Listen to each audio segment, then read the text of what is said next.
Hello and welcome to the Tabletop Team podcast. I'm your host, Joe, and with me this week I have a very special guest, my good friend Julian. Hello, this is me. Julian was one of my players in my first full-length campaign.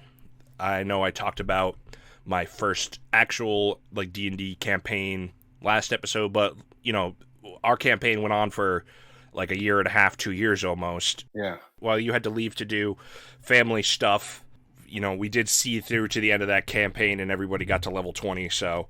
I couldn't believe it. That was a wild ride for me. Yeah. So, Julian, did you want to, kind of introduce yourself? I know you're not, you don't have I don't think you have a strong internet presence last I checked, but if you wanted to give anybody, a little taste of the Julian life... Yeah, okay, so I really don't have too much of an internet presence, so I don't have much to go there. But what I will say is, man, D&D has got to be one of the coolest things that I ever got involved in. And I would say that is what consumes most of my social media lately. Just, I would say, Reddit stuff and on Instagram. But other than that, yeah, man, I don't do a whole lot of stuff on the internet other than D&D. Well, that's cool. I'm still glad you're here because you're such a fun guy. You were fun in the campaign, and I think this is going to be a great episode.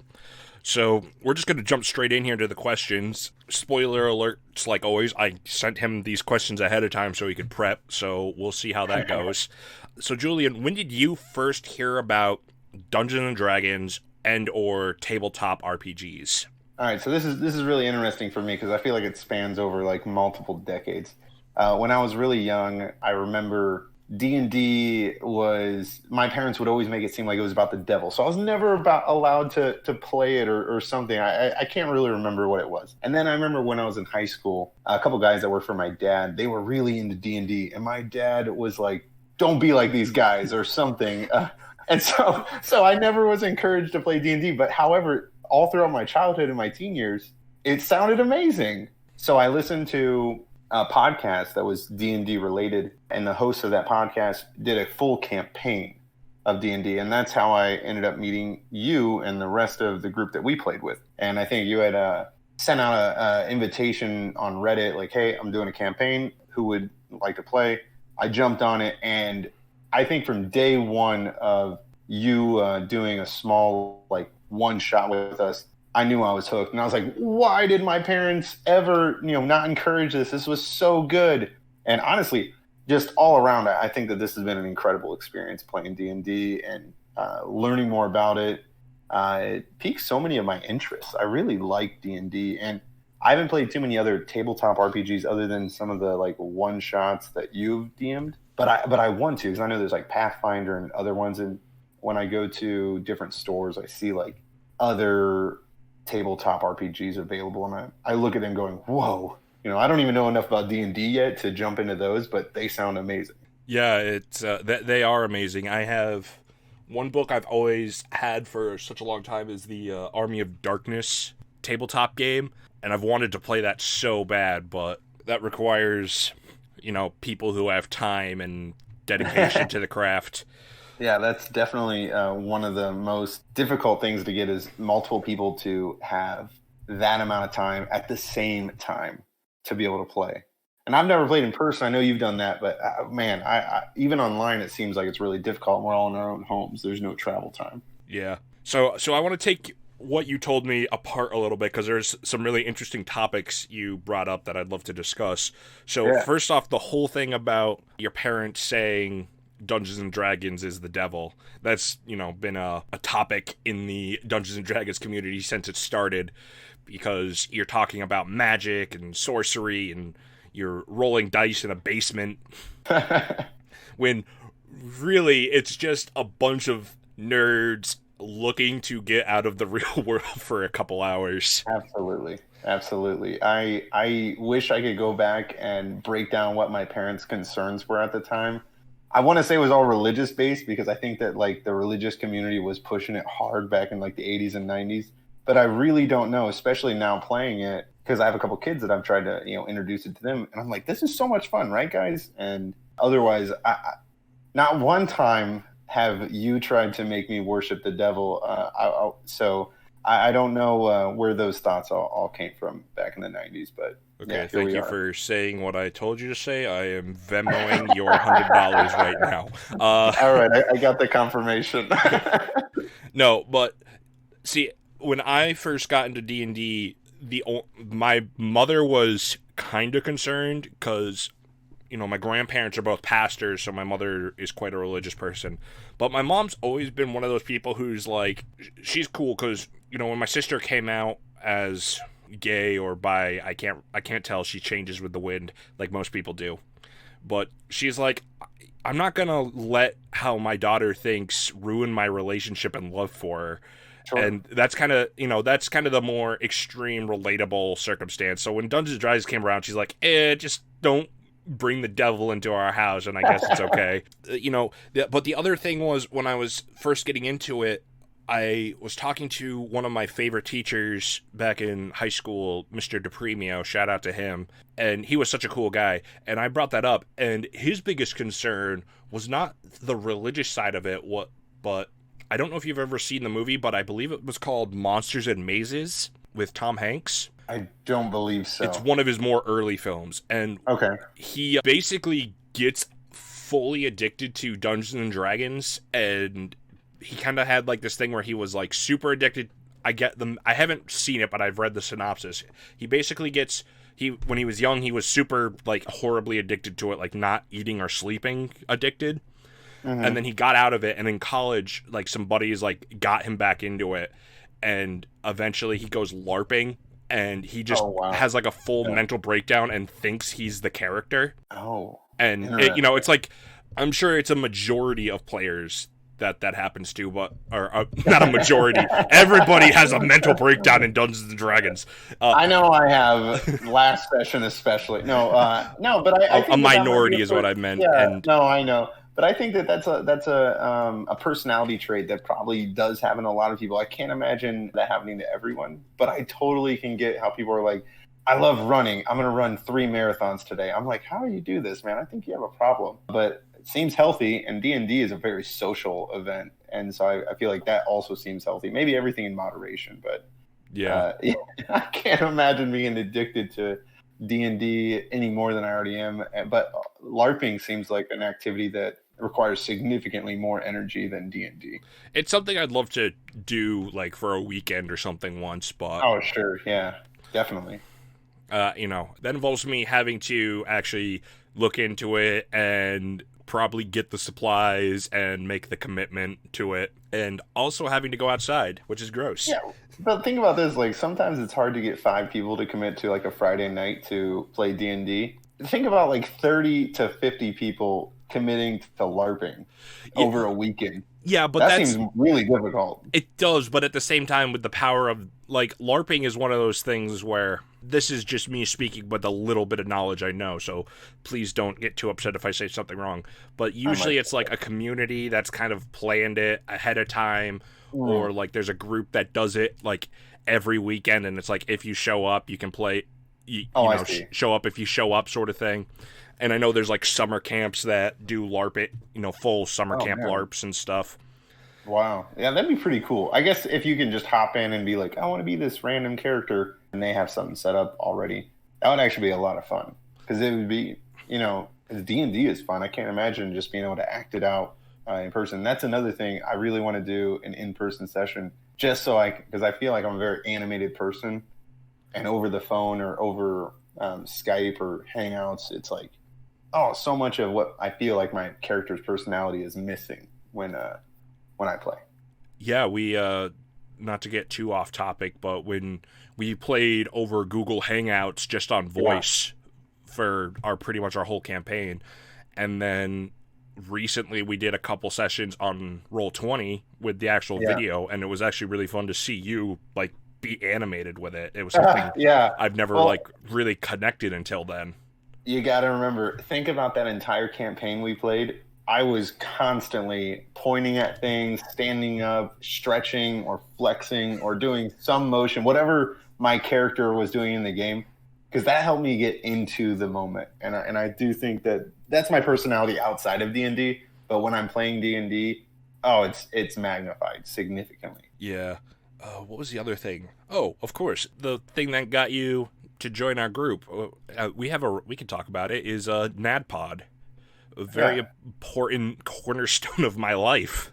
I would not be the D&D tycoon I am now if it wasn't for NADPOD.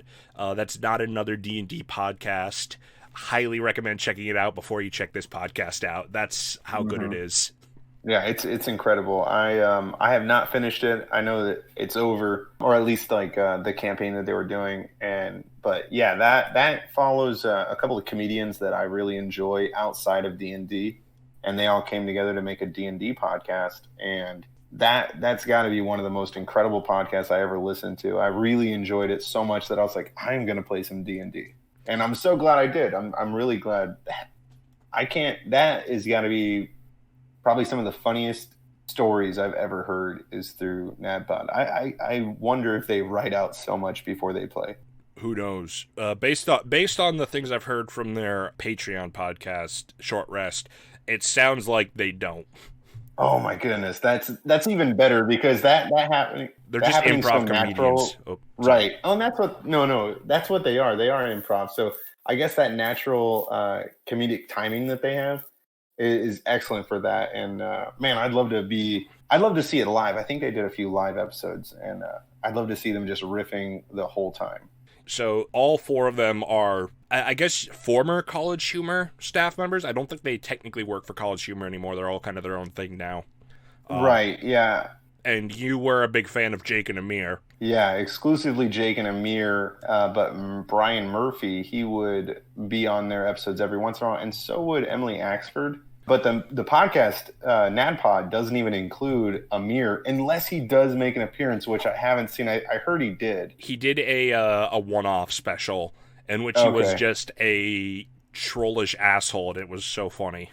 Okay, yeah. See, I don't feel like his personality, given what I know about him, that is all his comedy, not him in real life. I don't feel like he'd mesh well with the characters that they had there. But him being an asshole troll would actually be the best for him, and I think that would be a funny episode. It was a good episode, but yeah, so that's how you found it out. Me, it's just, I love telling people this cycle, because what happened was, my friend Brad, I ran a D&D game for him once or twice, and then one day on Facebook, I just get a notification that he tagged me in saying, with a bunch of other people saying, hey, you guys should check out this podcast. It's really funny. It's by a bunch of comedy writers, and I think you're going to like it. And I listened to it, and not only did I fall in love with it, but after, I think it was the third or fourth episode, they just mentioned, like, briefly in, like, the outro that fans were starting to make groups together, D&D groups. Right. And I was like, you know what? I'm going to do that. I'm just going to reach out on the Reddit and see. And, I am so glad you did. You know, we got our little group, and fun fact, one member, our buddy Mike, who I hope to get on, I hope to get everybody on at some point, but he was originally not going to be in the group because some other person from Britain was going to join. Because I responded to the first four people. I was like, first four, first come, first serve sort of thing. That's how you do it.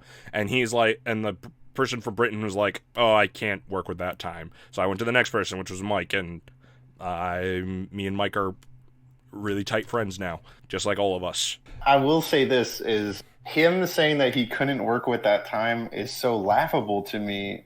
I guess every week he probably couldn't, but London is 1 hour before the time zone I was in some of the time, and he would have actually had it less time. Or even like we had someone from Phoenix, Arizona that was sometimes 3, sometimes 4 hours behind us.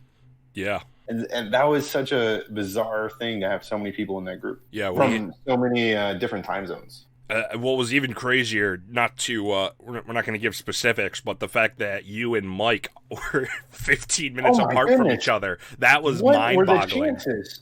Yeah. What were the chances? And we didn't know each other, and because anytime I would tell people that I was playing D&D, I played online, I played with a couple people, and they're like, oh, where are they from? I was like, oh, one's from New York, one's from this state, one's from this state, one's from this state. Yeah, you could say states.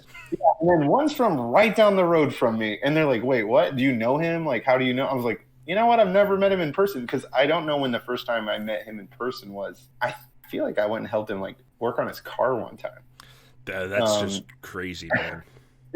Yeah. So that was like, I could not believe that he lived so close. It's a small world. Yeah. All right. So let's move on to the next topic. What's one?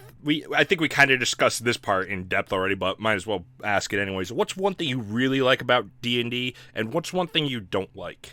All right. So one thing I really like about D&D is such an easy question for me, and it's absolutely the social aspect. Being able to sit there and talk to multiple people for multiple hours has got to be something that I enjoy in my personal time and business and private time, just all that, and being able to be creative about it, listening to other people tell stories. That's just such a fun aspect of the game.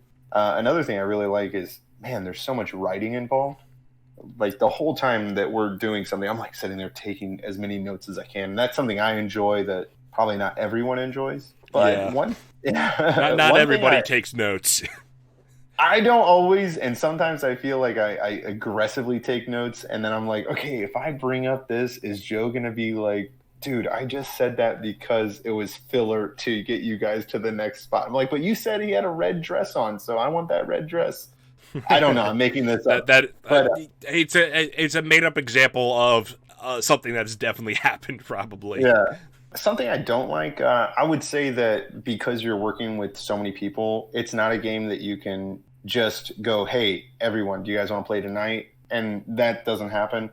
And at the same time, like I just said, there's so much writing and reading involved in D&D that there's been times where you said, hey, look, I'm doing a one-shot on this weekend. Do you want to play? And I'm like, I know for sure Saturday I'm available. But then you tell me on a Tuesday, Wednesday, Thursday, Friday, I'm just swamped with anything else going on in life. And I got to create a level 10 character Saturday morning just to play. And you're like, hey, what's his backstory? And I'm like, oh, no, let me figure this out. That is one thing I don't like, that you can't just jump in. I know that there's times where you totally can, and it's super easy to. But some of those really fleshed out characters make it so much better. And I feel like I have more fun that way. So I would say those are mine. What about you?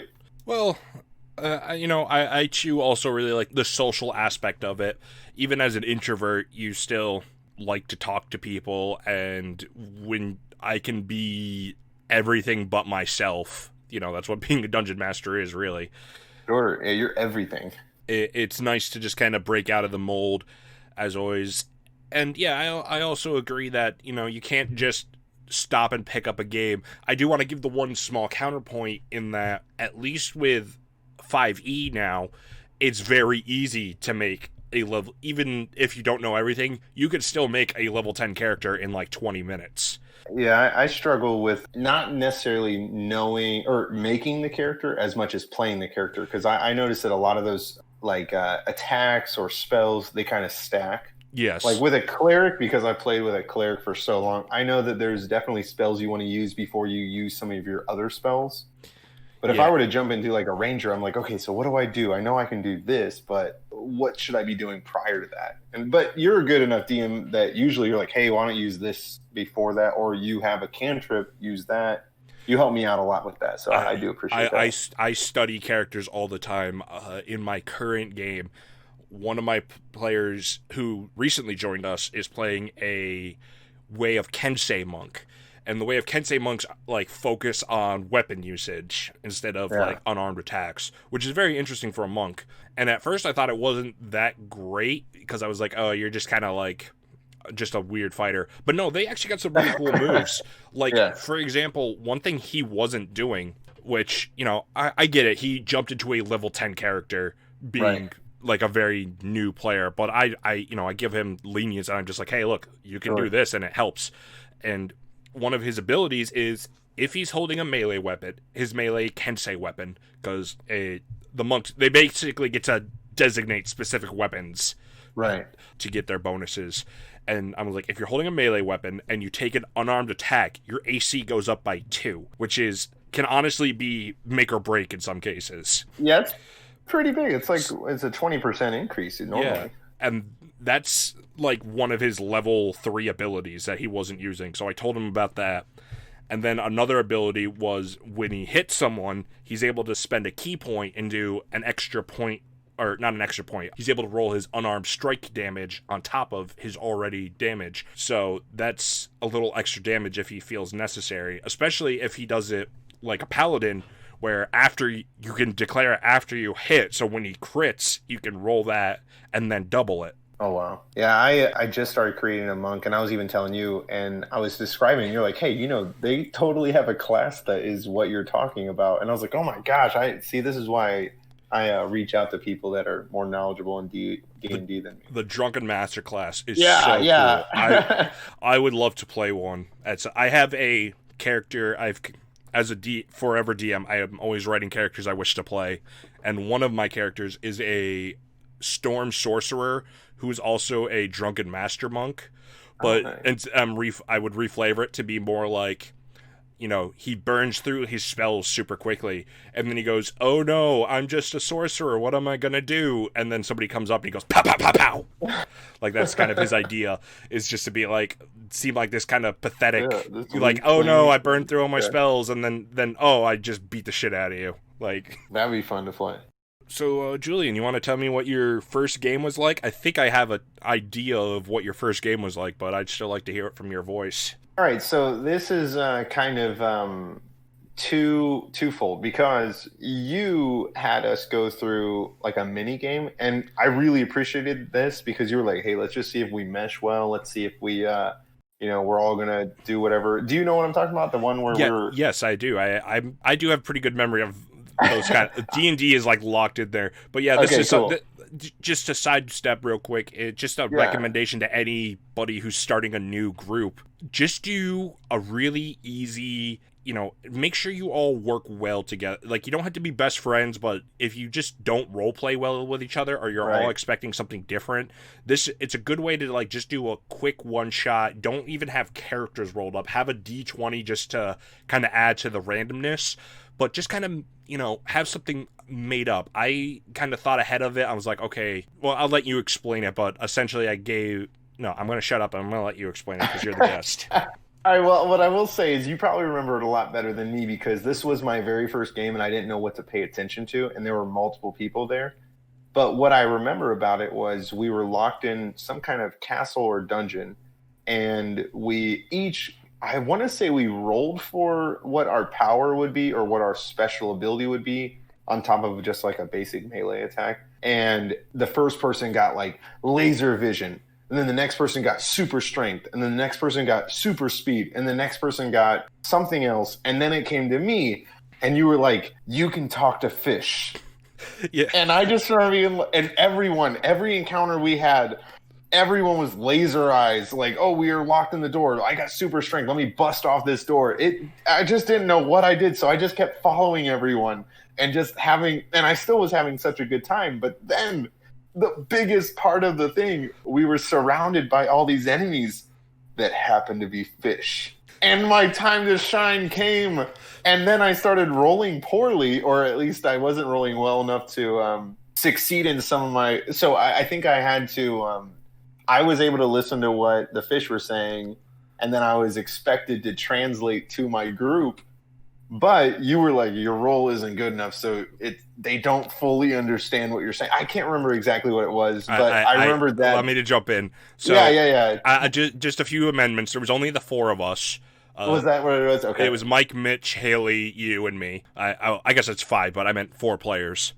Okay. And I just kind of thought, like, well, I'm just going to give these guys some like really basic superpowers to solve really simple puzzles. And you came late was the thing. Is that what it was? Yeah, nice. You were late, so I was like, he's late, and we had to wait for you. So I'm like, I'm going to punish him by giving him a shit superpower. Yeah, okay, cool. That's awesome.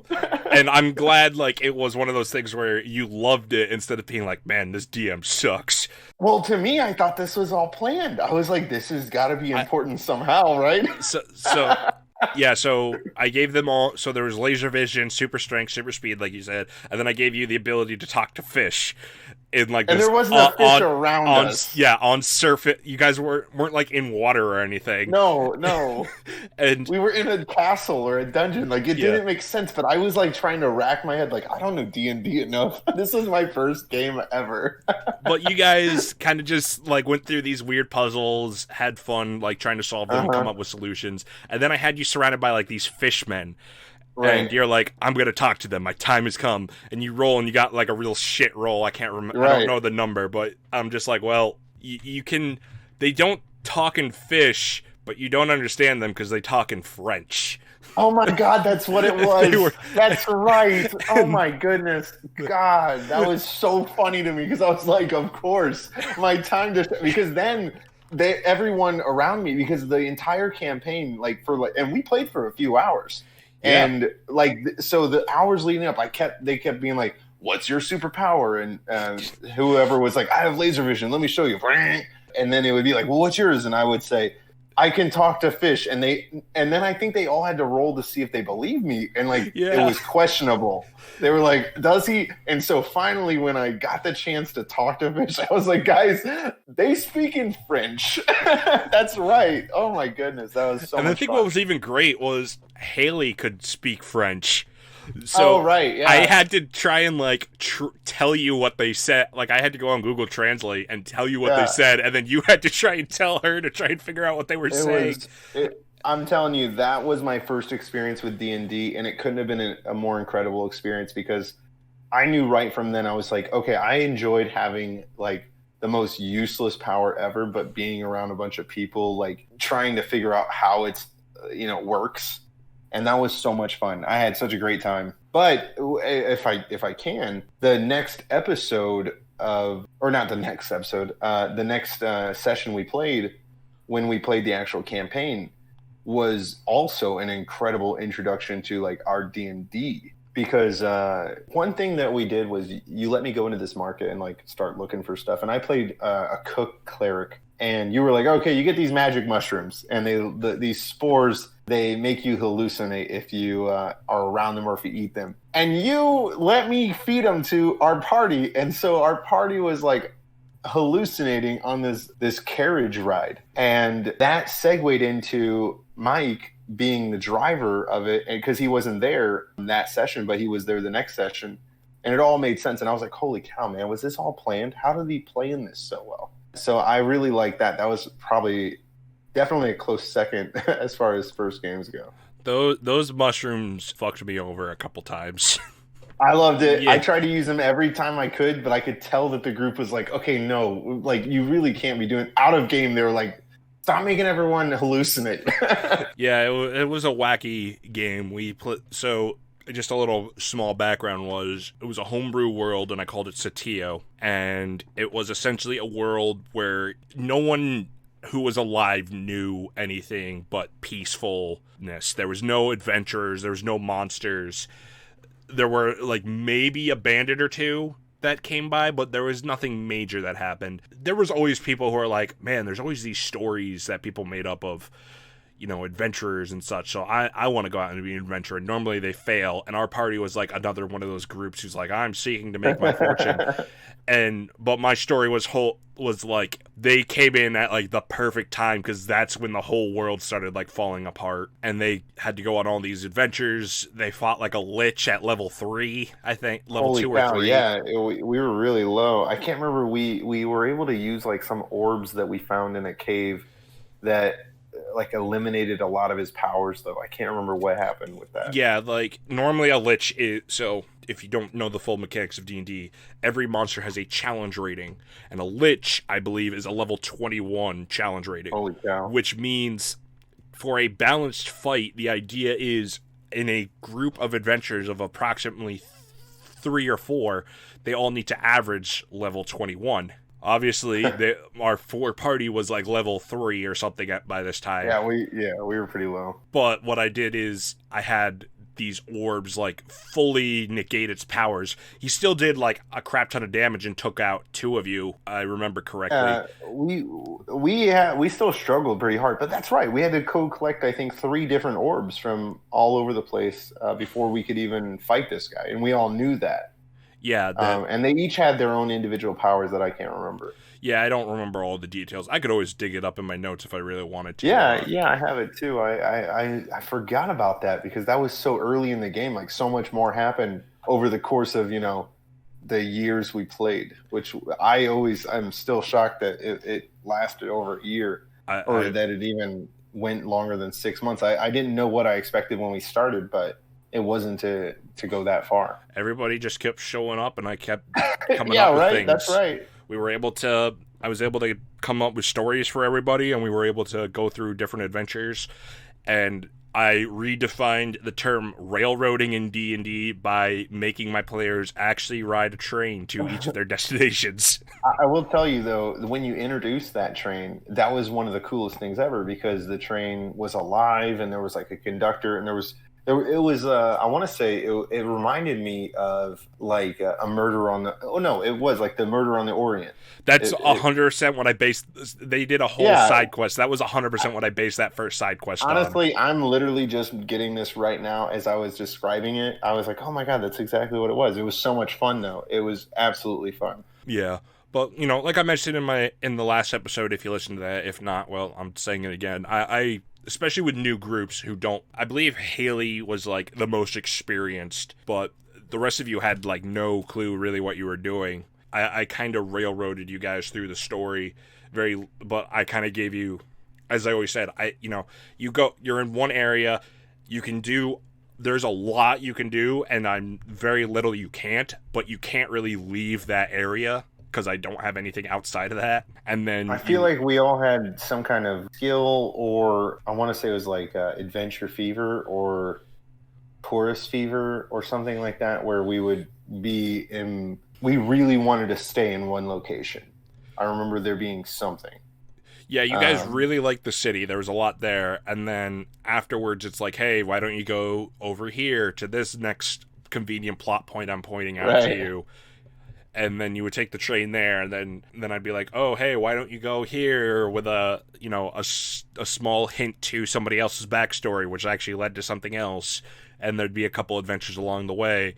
And that's one thing that kind of became my downfall, is because I wrote out this entire very much linear story almost for the whole campaign, you guys became such good players that there was a point where I should have just cut that off and let you guys do what you want, but I kind of got a little bit forceful, and again, I apologize to you, Julian, because there was, I always feel bad about this. The one time when your character Flint went back in time to meet his dad, I very much tried to railroad you there.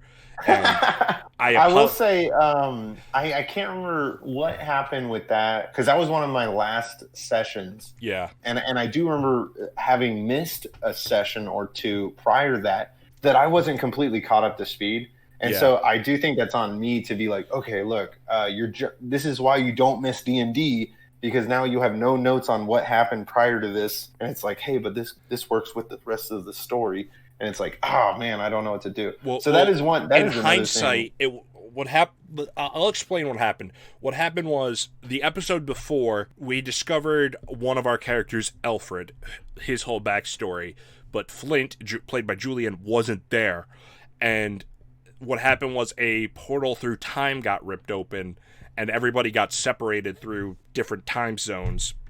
And Julian came back the next episode, trapped in time, not knowing what happened at all, and he was like in the middle of this war, and he's like, I need to find Alfred, because he was like, it was like it was best friends, maybe a little bit more than friends, sort of thing. I want to say they both acted like they were married, but neither one was even remotely interested in being married, or at least that's how I remember it being. Yeah, that, like, they were definitely good friends that were a bit strange, but it was definitely a companionship. They wore those bracers that they could tell where each other was at all times. It felt like a duo. It definitely felt like a duo. It was an interesting character dynamic. Yeah, I enjoyed that. You were like, I need to go find Alfred. Like, I need to know where he is. And we kind of were like, no, no, no, no. And that was my bad, because what would have been, let me tell you this, what would have been more interesting, Julian, is instead you not only leave, first off, your father dies in that war, causing a whole nother chain of events. And on top of that, the next time you show up with the group, what if Flint was like 100 years older? Because oh my goodness, that's what would have been, and I hate myself for not doing that, because that would have been so much cooler if Flint showed up and he was like 100 years older. Like, guys, I got lost in time and I couldn't find my way back, so I had to wait to meet up with you guys. Oh my goodness, that would have been crazy. But that's, at the same time, that was still my first game, and I learned from that. We've all learned, but oh yeah, because I think that I remember one of the things that was going on before that session was that there was a lot of like funny stuff happening. Like we were drinking potions that would like mess with your memory. I can't remember exactly what was going on, but I do remember that I didn't know if it was real or not. But there was no indication whether or not it was real. Yeah, because the thing is, since you weren't there, I was like, well, we're gonna say that Flint doesn't know what's going on. We're just gonna because everybody was rendered unconscious at like the end of one session, and at the next session I was like, Flint just isn't waking up. He's just too out of it, too drunk or something. Because that was another fun fact, is while Flint was a dwarf, he was a super lightweight. Like he would always order 2 beers and like never should have finished the first. Yeah. Now, to be fair, that was because of my ignorance, not understanding alcohol. I will say, though, I love doing that. It worked good. You played it well to your character, but I didn't understand how alcohol worked when we first started. I still don't know how alcohol works now. How does it do this?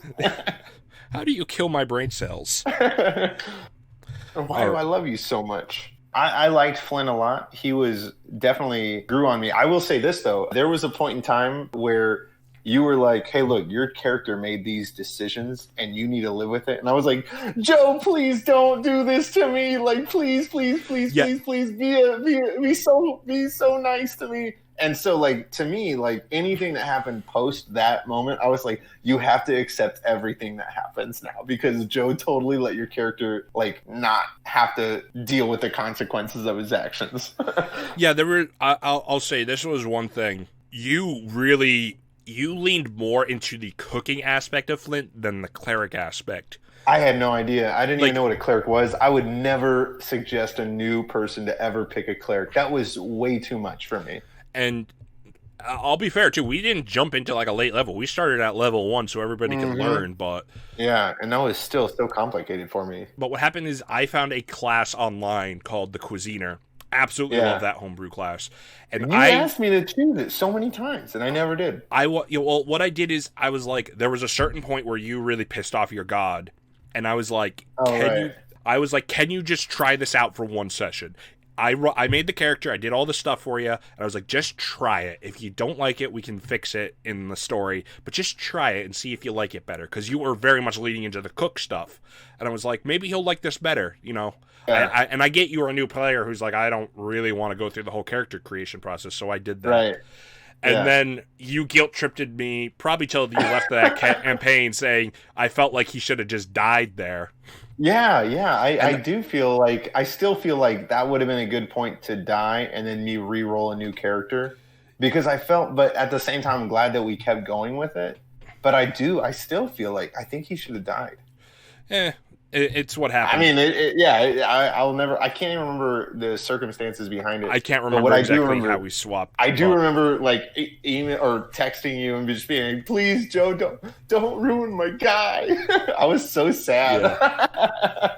Yeah, that's another thing about D&D, man. You really get invested in these characters. And they're fake people. So most of my campaigns, not the one we started recently on Cambella, where it's a bunch of hunters on like a desolate land. That's like the first time I've actually branched out, but most of my campaigns take place in the same world. Right. And I kind of wrote an outline for the future of Satio, 1,000 years in the future. And you inspired me to create a character called Al, who is a cleric with no god. He's basically a guy. He's a guy. Here's the thing. I don't think it would work with Flint. anyways, because the guy is like, if you're just a good person and you help people, the world will pay you back. And that's where he gets his clerical powers from, is not a god or anything, is just being a good person and trying to enjoy life and have that energy. Flint was not a good person. I'm just saying that right now. I loved him, but he was not a good person. No, he was not.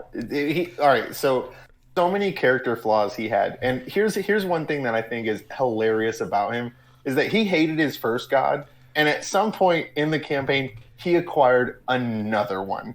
And so then he had two gods that were pissed at him all the time.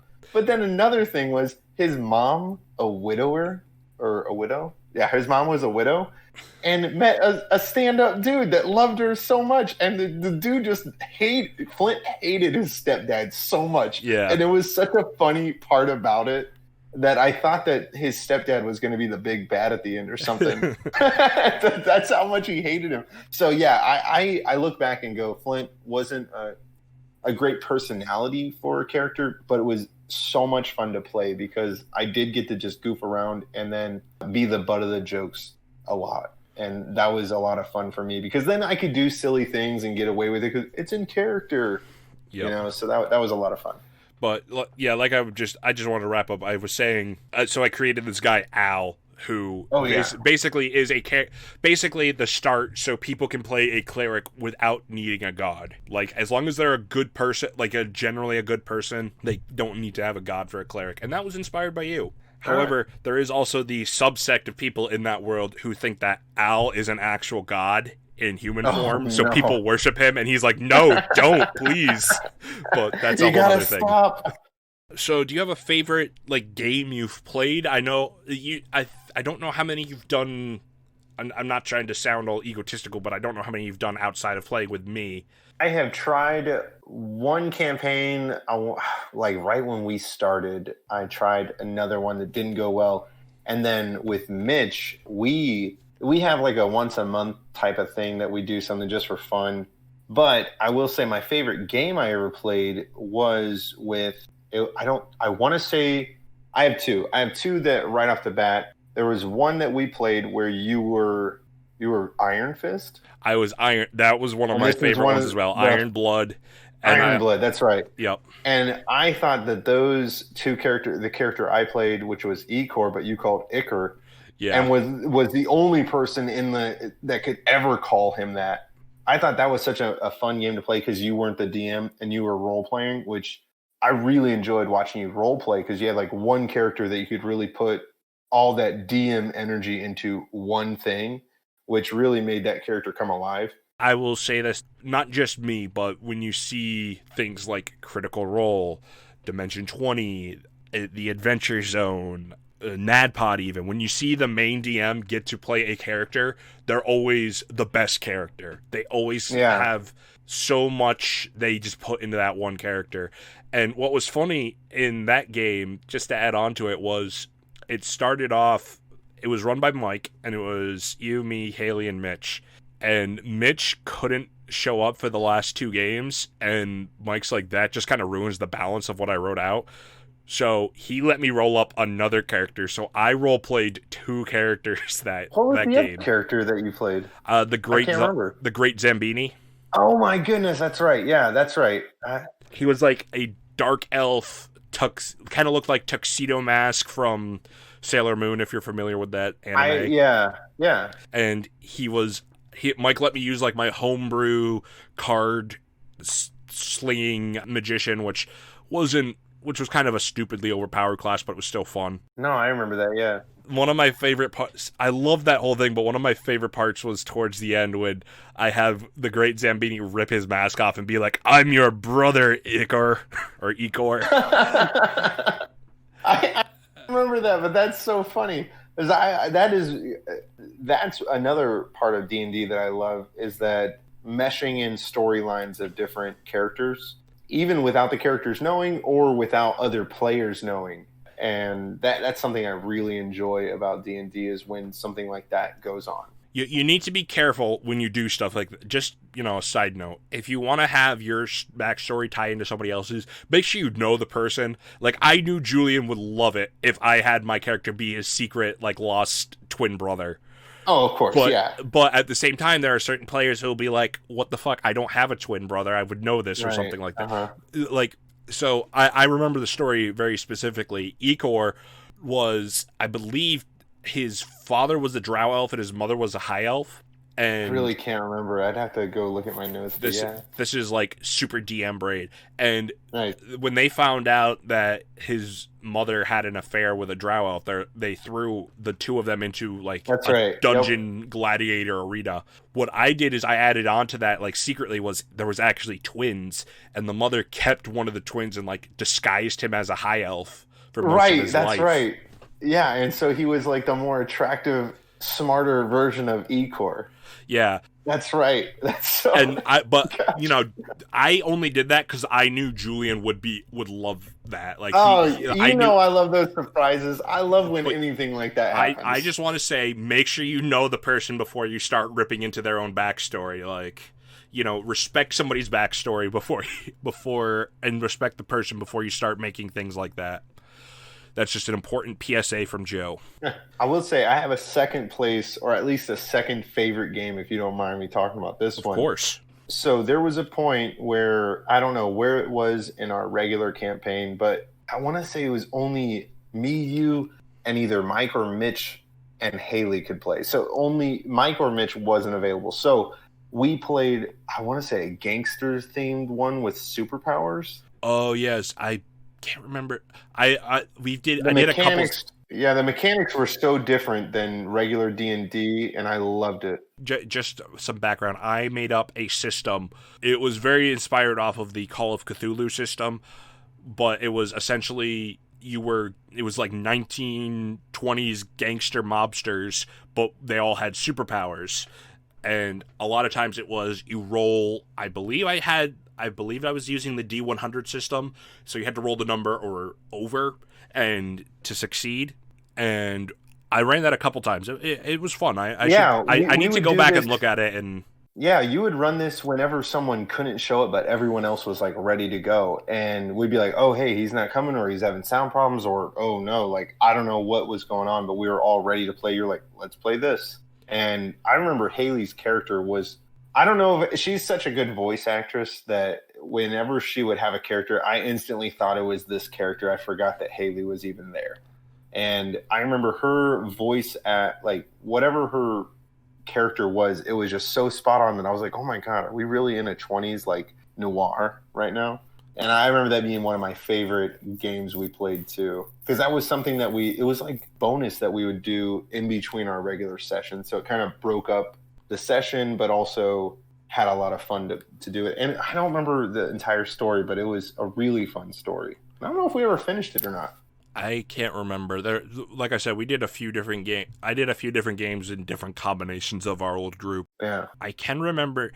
I think I remember your character now that I'm thinking about it. I think you gave your character super strength, and you had like an uncle who was like an ex-mob boss who had two superpowers. He had super strength and indestructibility, and he was like this really fun guy for me to play. That's right, yeah. I can't remember the job I gave you guys. There was too many. One of them was we like had a lot to do. There was a lot of different jobs I threw at you guys, and it was just like fun little mobs. Obviously there are some terrible things that mobsters and gangsters did back in the 1920s, and then there's obviously the romanticized Hollywood version, which is super fun to play. Right, I enjoyed that. So, do you have a specific story from any of your games that you can remember that you love?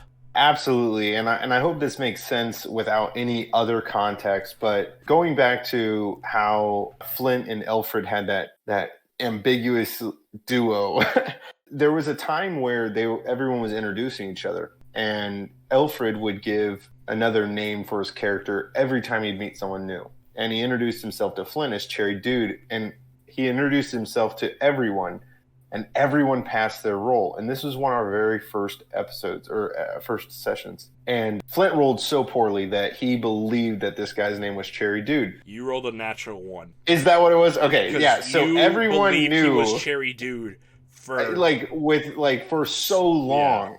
So if that weren't bad enough, after we fought the Lich that we were talking about earlier, we went and there was a king that was like, hey, really, thank you so much for doing that. Like, and in between this time of like getting thanked by the king and him like giving us all this stuff, like all of our like new armor and gold and everything, Cherry Dude, aka Alfred, was like, Flint, I'm pregnant. And these two had just met. And so then you're like, hey, you got to roll to see if you know he's lying. And I got another nat 1. And you were like, you absolutely 100% not only believe that this male elf is pregnant, but it's pregnant with your baby that you just met 2 weeks ago, and you're the father. And I was like, oh my goodness. And it went on for so long. Just a side note, I am brutal when it comes to natural 1s with people. Like, I loved it. I hit people hard with natural 1s. I do reward natural 20s to balance that. Like, I really let people get away with stuff on natural 20s, but I am a very brutal DM when it comes to natural 1s.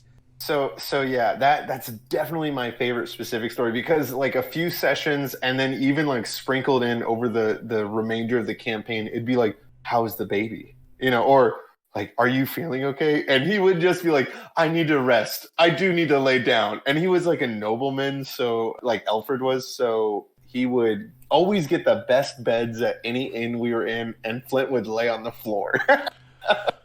Well, there was another thing was he would always give a different name wherever he went. And when he went to this inn at the Dwarven Mountains, like he went to the fanciest inn and he's like, oh yes, my name is something. I can't remember. I can't remember the name. Oh, Sulu Candles. That's what it was. Yeah. He used a bunch of names from Jake and Amir, if you catch on to him very quickly. But he went there, and I had him roll a pure luck check, and he got high enough. I was like, yeah, there's a Sulu Candles on this reservation list. And what it turned out was, with the whole time travel thing, he kind of got popped through a bunch of different time zones real quick, and he just put his name down as those different names. So I had to actually in lore make sense why his name was everywhere. Oh, nice. Yeah, it was fun.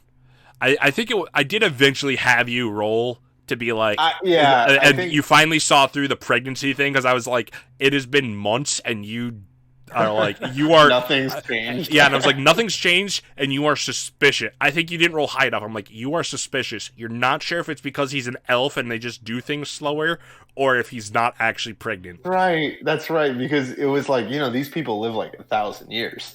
So like this gestation could be so long.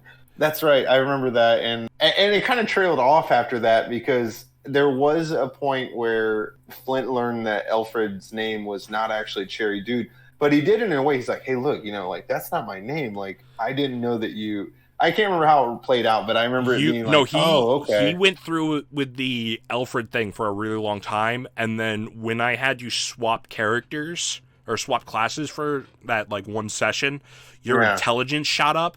So you comprehended, like, wait, he's been lying to me. And I think that honestly made, even though you had the problem with it, it made the story kind of more interesting, where it's like you kind of had like trust issues with him for a small period of time. Yeah. And I will say that, that definitely made it more dynamic, the relationship. Yeah.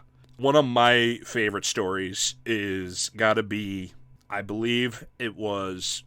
Haley decided to run a one-shot for us, and you played, I believe, I can't remember what race, but you played a bard who had a lead triangle. Oh my goodness, yes. Oh my god. I forgot all about that. Almost every game I do now, I always put a lead triangle in somewhere for somebody to find. That is excellent. Because I just love the idea of just... Because you always did the sound, too, when you played it, and it was just... Dink! Dink! I love that so much. It was like hitting... Can you imagine a lead triangle, how unnoisy or unmusical that would be? Yeah. I remembered that one. That was like one of the first games I played in a really long time, too. Because that was before the one Mike ran, where I was Iron Blood and the Great Zambini. But I I don't know if she listens to this, but I must thank Haley for letting me do my homebrew shenanigans, because I played 2 characters again, but they were not as dynamic. It was Bork Majar, and one was a halfling, and one was an ogre. And they were like, you wrote on it, right? Yeah, and he was like, they were 2 separate character sheets, but if I did things where, like, if one of them went, and I had this whole system where it's like, if one went down, they both went down, and they couldn't be more than like 5 feet apart from each other. And they also had an ability where if one of them failed like some sort of wisdom, charisma, or intelligence saving throw, the other could try to pass it. And if they failed, they both were affected by the spell. And there were some really fun things there. So there's 2 specific moments from that game I remember. One is you were an elf. I remember now, because you woke up early. You were staying at a tavern, and you had the performer background, which let you stay at inns for free, right, yeah, as long as you play. And what happened was, Haley had the bartender be like, "Fine, you can stay here, just stop playing," sort of thing. And you had to stop playing and you can stay. Yeah, and what happened was, you're like, I'm an elf, so after 4 hours of trancing, I get up, and it's like 4 a.m, and I start playing for everybody. It was so funny, because like she had like this orc guy come out and like beat the shit out of you. Yeah, I remember that. It was like, it felt really real that some random person was just like, I know you keep telling me to stop playing, but I can't not do this, and I have the worst instrument imaginable. And then the other thing I did that I remember from that was something I did. We were discussing, I believe it was a heist she was having us do. We had to steal some kind of ruby, and we were like out in the streets discussing our plan, and with a high enough perception check, we saw this like dwarf who was like spying on us, and without hesitation, my character, who was a wild magic sorcerer, I was like, I cast magic missile at them. And she's like, really? I'm like, yeah, we're not letting them get away, and it auto hits. Oh wow! So we just like charged after this dwarf, and I was like, I think we've been made, guys. But I just remember like magic missile is such a good spell for something like that, where it's like, even though it doesn't do a lot of damage, because it auto hits, it lets you be like, okay, I know where you are. And I've never played a wizard, and that seems like even more complex than a cleric. Wizards, honestly, Julian, are probably more straightforward than a cleric. Really? Oh man, because I gotta try it then. Because with a clerics are kind of like, I'm really good at spell casting and healing, and I can also hit stuff if I want to. And meanwhile, wizards are like, I only do spell casting and I only do damage. Clerics are like, I can heal, I can do damage, I can repel. Wizards are like utility classes, but they're like, I can either do RP stuff or I can do damage. Like they can be actually very straightforward for the spell classers. But now sorcerers, which are my favorite class personally, those can get confusing with the whole meta magic sorcery point stuff. So I can understand not directly jumping into that. But a wizard is actually, in my opinion anyways, much more straightforward than a cleric. Yeah, I feel like I haven't played a very magic class since Flint, and I feel like the next time I do, I will have to do so much more research than I did, because I remember watching video after video of how different cleric spells work together, because there are a lot of spells for clerics that stack, or you can't use them because you're in concentration. You can't use other spells. But also, I had no idea that clerics were so destined to heal, because I chose a war cleric, and then everyone was like, are you going to heal us? And I was like, I did not put any healing spells on my list today, so no, I'm not going to. You all are going to die. But yeah, that's just like what the cleric is for. I know. Like, clerics are good at doing damage. That's the thing is, it's kind of more of a stereotype, really, that clerics are the healing class. But especially like when everyone's like, well, we have 2 rogues and a fighter or a wizard, which our party was, and it's like, and then there's a cleric. It's like, okay, the cleric's gonna heal us, good. And I was like, no, you guys, here's a sandwich. All right, so we're gonna move on to our last section, questions. I did not get any questions via social medias or anything, but I did receive an email, which I would like to read out anyways, just because I'd like to encourage this stuff. So it is from a friend of mine. And he said, hello, friend. It's Chad, your medic counterpart from Genericon. Jason retweeted your podcast, so I decided to give it a listen. I decided to give it a listen while I was woodboarding. I enjoyed it very much and look forward to the next one. Sincerely, Captain Chud. And I'd like to thank you for that touching email. That was very nice to get. But yeah, just small thing. Genericon's a local convention that, it's generic. Anything goes. And I was the heavy from TF2, and he was the medic from TF2, and we posed for a few pictures, and it was fun. But I believe you brought some questions for me, Julian, did you not? Yeah, I do. Okay, so my question is probably fairly easy, but I feel like coming from you, you'll break it down for me. My question is, okay, so we played that really long campaign, but we also played many, many short one-shots, maybe one day or maybe a couple different sessions. Which one do you find more, which one do you like doing more? Because to me, I feel like putting in a lot of effort for these campaigns, and then I feel like there's so much more that goes on to it, where these one-shots, you get that resolve really quick. And I'd love to hear what you think about, like, having a couple, like, one-shots or long, drawn-out campaigns. Like, what's your favorite? What's your pros and cons on each of those? Well, to start off, let me tell you about... This kind of goes back to, like, my history with D&D and just role-playing games. And my current campaign is with my friends who I've played RPGs with a lot of times. We've played a lot of one-shots or short campaigns that took only 2 or 3 sessions to get through. And the thing is, I insisted on doing a longer campaign this time when they were like, hey, can we play again? Because I wanted character development. That's what I love, is seeing the characters actually, like, learn and grow instead of just coming up with, because a lot of it came down to, because I was playing with the same people, a lot of times they were all kind of doing the same things, just in different settings. Sure. Like my one friend Jeff was, as much as a lot of his characters were, flirtatious lady killer sort of person. And now, while he is still kind of a flirtatious guy, he's also like, oh, I'm also a warrior, and I'm also got this crew and stuff, and he's kind of, growing in character. Before that, when you're playing a small, short, one-session thing, you don't get that kind of character development or growth, which I honestly really like, because I like to see that in the characters.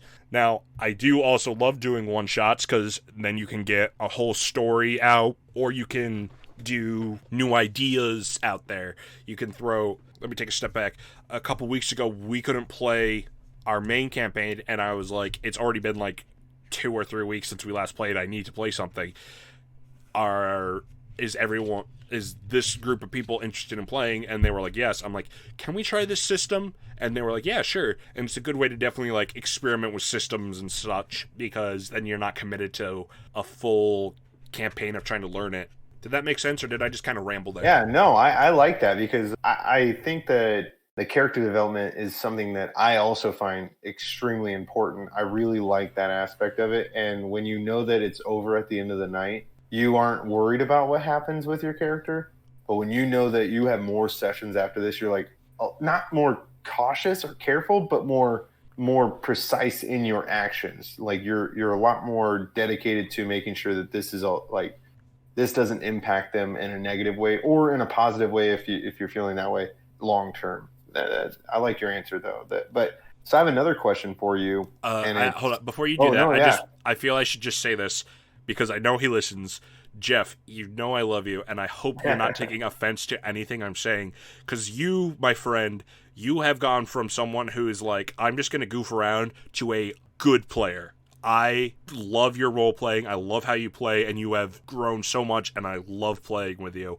I was just using you because you stand out as an amazing guy, and just how you play your characters and how you've changed. That was what I was using as an example. So I hope you're not offended by that, but you deserve that shout out because you are a great player, my dude. But I'm sorry, continue with your question, Julian.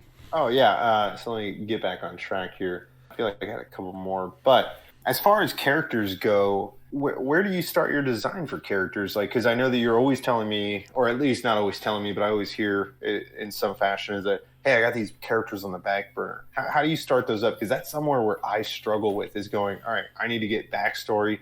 I need to have a motivation for my character. Where do you come up with your ideas, or like where do you start? Well, one thing we're going to go a little scientific here, because one thing I've learned recently is humans all think differently. What?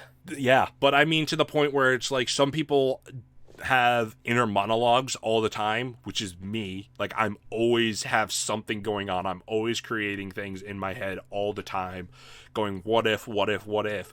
Meanwhile, there's other people who just have abstract thoughts, and there's things, like, I heard there's, like, a scale of, like, picture an apple in your head, and, like, the highest, scale, the high end, the one end of the scale is you picture a fully detailed apple with the colors and the crispness and the taste and how it looks and feels, and that's, like, one method of thinking. And then the other end of the spectrum is you can, like, maybe see the geometric shape of an apple, and that's it, or you can be like, I know what an apple is, but you can't even picture it. So that's one thing that I've learned is kind of surprising, is just how different human brains work.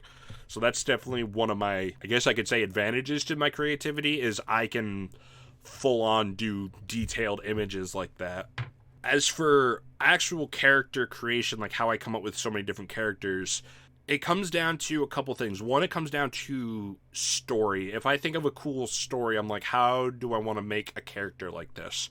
So, for example, I tend to fall back on monks a lot for my stories, because I always like kind of the idea of someone who's born with power and then is trained by something.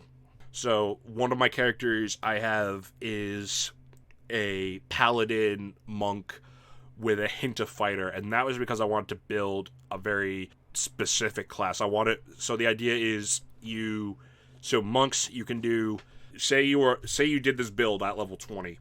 The idea is you do 2 attack actions, action surge to do 2 more attacks, and then you use your bonus action flurry of blows to do 2 more attacks. Now, on top of that, you use the paladin feature you have to do advantage on all your attacks against that character. On top of that, with the fighter ability, where you lower your crit chance from a 20 to a 19 or a 20, you've now made an extremely high chance of critting at least on one of those attacks when you're fighting an enemy. And then, because of D&D 5th edition, you determine when you put your Divine Smite into your attack. So, I just did 6 attacks with advantage. I wait till I hit those crits, and I just dump in a Divine Smite, which then gets doubled. So you're looking at mechanics when you're... So that is one... Yeah, I tend to look at the mechanics. But then I also am thinking of, like, a character who was born with power and a purpose and is, like, trying to shape their destiny, which is where the sorcerer-monk combo comes in that I was telling you about. Because the idea is this guy was born with sorceress powers of the storm. He was extremely gifted individual, and then he's like, I need to be able to defend myself if I run out of power. So he also learned how to do his monk stuff. So yeah, I think for me, I am definitely focusing more on the mechanics. Yeah. But sometimes you just kind of look at a class and you're like, that's a cool class, I want to do that. Right. I have another character that is kind of in the back burner who's just a wizard, but in what's the book? I believe it's the Eberron book. It's one of the latest D&D books that at the time of this recording. And in it was a magical item. It's a crystal that can function as a book. And it specifically says that wizards can use it for their spell book. So you can, like, dive into it with your mind and read it like a book. Oh, wow. So when I saw that, I was thinking, what about playing a wizard who grew up in a family of sorcerers, but didn't have, like, that innate magical talent, so he had to study. Oh. But because it was, like, shameful, he had this crystal to be like, oh, it's just my spell focus, but really it's his spell book. Wow. Oh, that would be interesting. And that was just that wasn't even, like, a complicated multi-class. That was just based around this one item with a cool backstory. But yeah, that's just kind of how my brain works. And then, like, when we're playing actual D&D, some DMs like to just use monsters from the book for NPCs, whether it be archmages or thieves or assassins or whatever. I like to act for important NPCs and such. If it's not a monster, I like to actually roll out stats and make an actual character, because that makes it more interesting when the players are fighting an actual adventurer built game. Like, one of the characters they thought was a full-on wizard, and then another one was a barbarian with my homebrew class, the Arcane Warrior, and it was much more interesting to them than me just being like, okay, so this guy just, instead of using the Berserker stats where it's like, oh, he just swipes at you 3 times, it's like he rages, right. and then he does this, and then he's like, oh, he's also a totem of the bear, so he's resistant to all this damage, and it definitely adds a much more unique challenge. But I also fully understand just simply using stats from the monster block, because that's less work. Right. I guess my final question would be, and I think me and you had talked about this previously, but I feel like it's really interesting. All right, so in-person sessions versus online sessions. I know they both have like goods and bads, but where do you fall? I prefer in-person sessions, especially with this whole current COVID situation. I've really seen that. So obviously the first big game I did was with first full-length campaign adventure was with you guys, and that was solely online. Right. But before that, I did everything like in person with my friends. We didn't do maps or anything, but we just played in person, and that's just because you can like look at each other and you kind of feed off of each other's energy. Because I don't care what you believe in. Humans definitely can feed off each other's energy. Absolutely. Like, in person. Like, I don't know where that comes from, but we definitely, like, while you sometimes can get that over long distances, if you feel good, if you have a bunch of people around you feeling good, you feel good. Oh, definitely. I feel like even like if I'm sitting in a dark room while we're playing, my energy is like way lower than if you're sitting outside. And I think everyone's sitting in the same room, you kind of get that same ambience of, hey, this is where we are right now. This is what's going on. And I haven't played an in-person campaign. I really want to, though. That sounds like something that would be so cool. But yeah, so once this whole COVID thing kicked off, my current group, which was always playing in person, we swapped over to Roll20. And I like Roll20 because it's easier for me to do maps and have tokens and such. And, that's kind of nice. But I still prefer being in person because I'm the kind of DM who likes to hand people stuff. Right. Like, even when we were playing just over Discord or Google Hangouts, I would still, like, send you guys pictures and documents and stuff because that's the closest I could get to that. But I'd love to just reach through the screen and be like, here's your magic item card. Right. I legitimately, so the magic item cards I had duplicates of, and I full-on considered like mailing them to you guys, like the ones you guys had. Like I full on considered that for a little bit. That would have added. I was lazy. That would have added to a lot of the dynamic. I always did enjoy like where you'd send us like, because even sometimes you'd send us private messages or you'd send us messages in the group. But the private message was like, hey, each one of you guys got this thing. You can't tell each other what it is, or your characters don't know.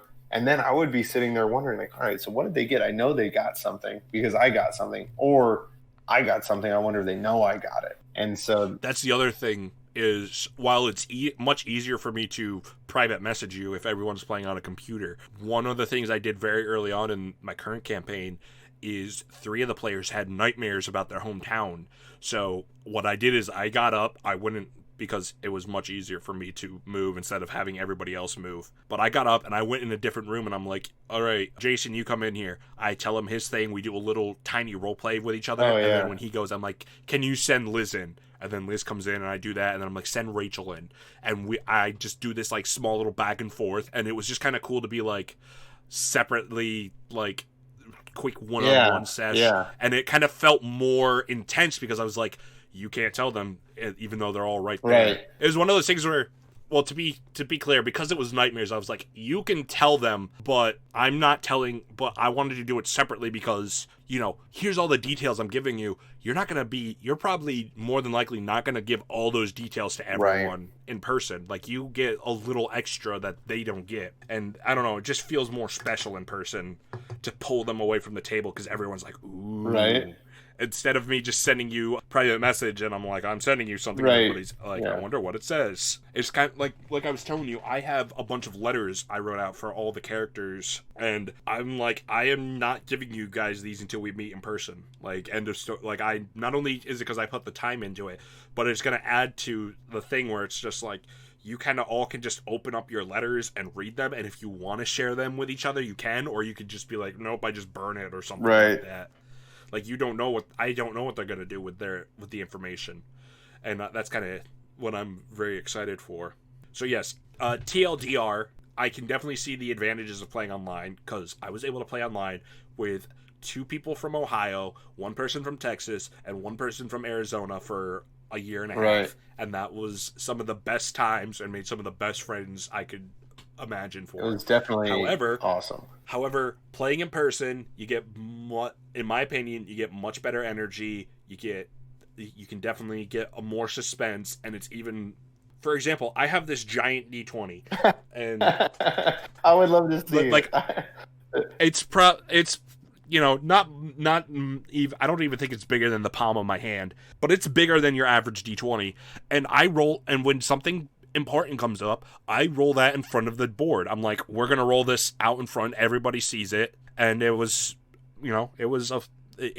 adds to it. I tried to do it last night because we had another major, like, when essentially there was a character who was about to get away, and one of the monks tried to do stunning strike on him, and I'm like, this is big, because if you stunning strike him, he does not get away, but if he passes, he does get away. So I'm like, he adds this, and I had to like bend my laptop over for it because the camera was on the laptop screen, and I had to like line up the tray, and I had to roll the die like 3 times because it kept bouncing out of the tray, and well, it was still added to the dramatic effect. It's just not the same as me rolling a big die in front of the table. Right. Well, I do remember, I don't know if it was you or someone else that had like metal dice, that every time we were playing, and we only played audio, I could hear this thump. Yeah, I have metal dice. Yeah. I played with for a little bit, but they don't roll very well, so they just for my sake, I have 1 die that rolls like fire usually,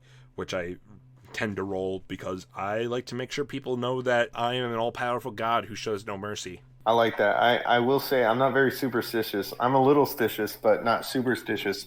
And I will notice that if I roll a bunch of really crappy numbers on something, I will switch out dice. Like, okay, these guys are just not doing it for me. Yeah, that's the thing is, so many people say and do that. They're just like, it's just a die. It's just a random chance every time. But this die definitely is not a good die. This one specifically. But Jason, who was on last time, is like the guy who's like, I roll 1 die and 1 die only because there's no such thing as a lucky die. And he just is so dead set on that. Like, nobody can break him on it. And like, everybody else in the group's like, just roll a different die. And he's like, no. Statistically and logically, I am there with him. But for me, no, man. If I just rolled 3 nat 1s in a row, I might throw that die away. Ugh.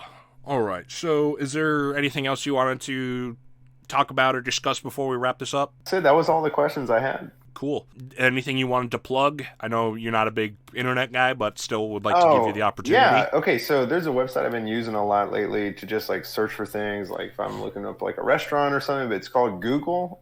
It's been helping me out quite a bit. I think people should hook it up, you know? Oh, are you sure it's Google and not Bing? Bing, no, I don't want to reference what I search on Bing at all. I'll leave it to what Google. A great way to end. But yeah, as mentioned before, you can find me at DM Joe Thunder on Twitter. You can email the podcast at thetabletopteampodcast@gmail.com. There's going to be YouTube video uploads of all these podcasts. Obviously, the hosting side of this is Podbean, and supposedly they can they put things on all platforms, so hopefully you can find things on Apple and iTunes and Google Play and all that stuff. I got to check in myself because that's probably an important thing for the guy who actually runs the podcast to know where his podcast is going. But if you could throw some reviews up, send me a message, even if it's just a nice little message like what Chad did, that would be great. And I think that's everything. So, Julian, thank you for being on. Yeah, thanks for having me. Cool. Maybe I'll get you on again and we can just discuss random D&D shit again. I like that, yeah. And welcome to the Tabletop Team. All right.